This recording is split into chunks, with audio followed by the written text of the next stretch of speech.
Okay, why start a podcast in 2026? If you're thinking of starting a podcast before you hit record, I hope you've asked yourself 4 reasons why you should start a podcast in 2026. In this episode, 5 podcasters tell us why you should start a podcast. I'm Josh from Double Audio, and this is Too Long Didn't Listen, and I'll catch you for more in the outro. Too Long Didn't Listen with Double Audio.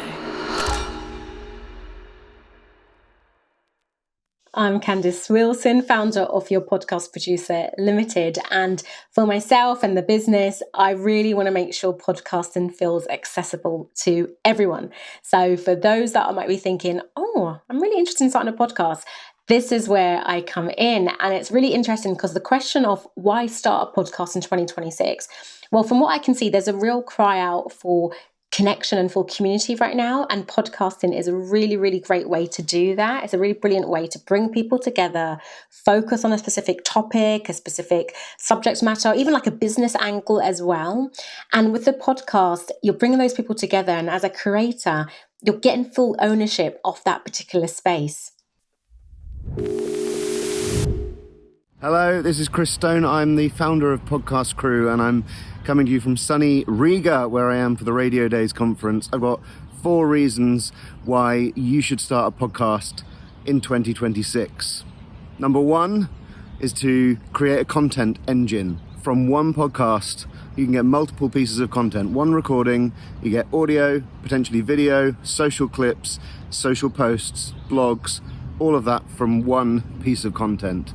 Number 2 is to increase your influence. I was speaking to a creator here yesterday who has generated lots of revenue from his social influencer partnership campaigns, but it's the podcasts that have got him the book deal and the speaking engagements.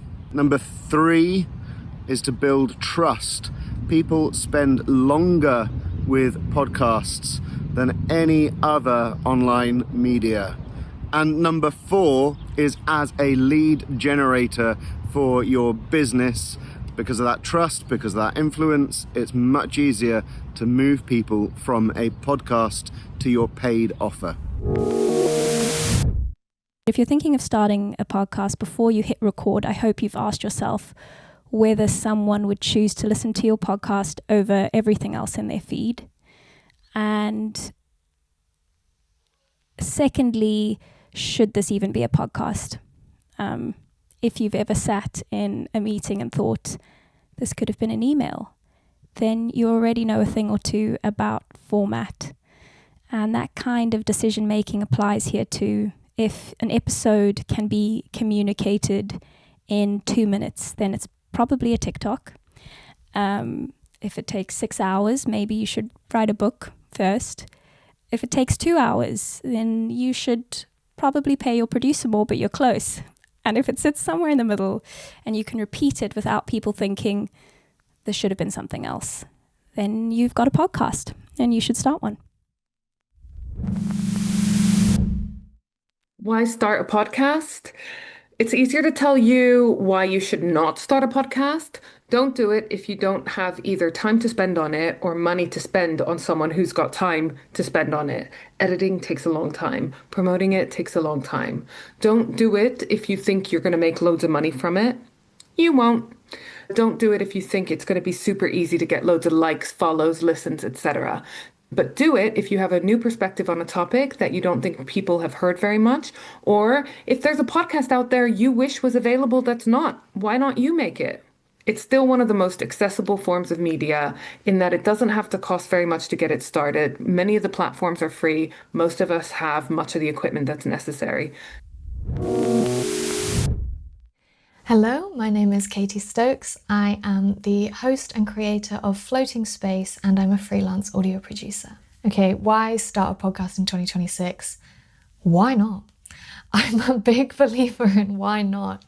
I think some people will say the market's too saturated or there's too many things, but I think if you have an idea that you're really passionate about, that you think other people want to hear, that is a pain point or a problem in the world, people will listen, people will find you, and you will find your people. So the reason that I was drawn to podcasting in the first place was because I could just pick up my phone, my laptop, my whatever, and just start recording and figure it out from there.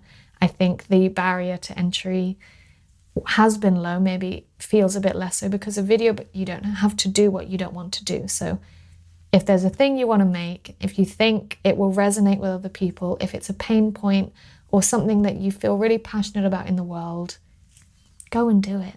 It's 2026. Do whatever you want. Thanks for tuning in. I'm Josh from Double Audio, and you can find links to the amazing work of our guests via the show notes. If you like what you hear or see, then please subscribe. If you don't, then this is something for you.